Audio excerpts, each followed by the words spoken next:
উনি খুব সংযত ভাষিণী ছিলেন। উনি কখনো কোনো বাজে কথা বলেন নাই, কখনো না। যদি আপনি ওনার রেকর্ড দেখেন, কোনো দিন কোনো একটা অশালীন কথা, কোনো একটা অসংযত কথা, কোনো কিছু কখনো বলেন নাই। আপনার বাবা দেশের একজন স্বনামধন্য রাষ্ট্রবিজ্ঞানী, বেগম জিয়ার সঙ্গে তার দীর্ঘদিনের স্মৃতি আপনারও আছে। সেই একটি স্মৃতি শুনতে চাই, তারপরে এই প্রশ্নের উত্তর জানতে চাই। আমার আব্বা প্রফেসর ইমাজউদ্দিন আহমেদ, উনি সরাসরি বেগম খালেদা জিয়ার উপদেষ্টা পরিষদে ছিলেন না, কিন্তু উপদেষ্টা হিসেবে কাজ করতেন। বেগম জিয়া যখনই কোনো একটা সমস্যায় পড়তেন আমার আব্বাকে ডেকে নিতেন, গাড়ি পাঠিয়ে দিতেন। আর আমিও অধিকাংশ সময় আব্বার সাথে অ্যাকম্পানি করতাম, আব্বার সঙ্গে যেতাম। সেই হিসাবে ওনাকে অনেক কাছে থেকে দেখেছি, বেগম খালেদা জিয়াকে। আমার আব্বার সঙ্গে আমি মূলত বিভিন্ন প্রোগ্রাম, বিভিন্ন অনুষ্ঠান, তার বাসায়, তার অফিসে অনেক গিয়েছি।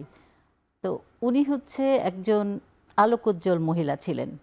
তার দেখতে তো সুন্দর ছিলেনই, এবং কথাবার্তা খুব মার্জিত, সংযত, খুব ভালোভাবে কথা বলতেন, যার জন্য তাকে মানুষ পছন্দ করত। আর আমার আব্বা তাকে তো খুবই পছন্দ করতেন।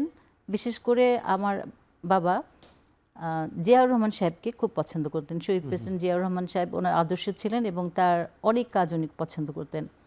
আব্বা একসঙ্গে ওনার সঙ্গে সার্ক নিয়ে কাজ করেছিলেন। তো ওই সময় আব্বার অনেক স্মৃতি, আব্বা অনেক গল্প করতেন আমাদেরকে।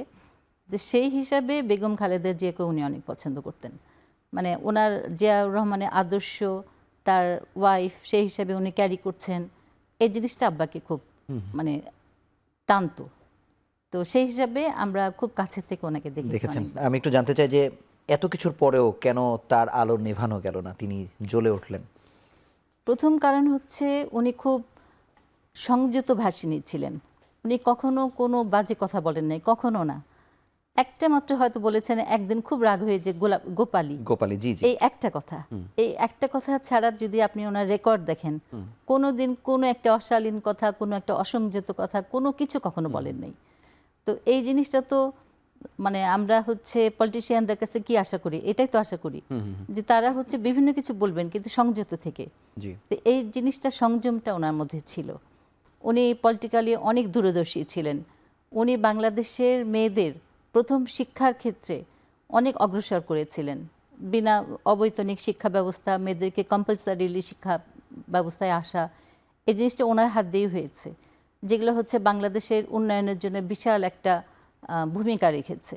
তো এই জিনিসটা তো সহজ না, এই জিনিসগুলা মানুষকে খুব আকর্ষণ করে।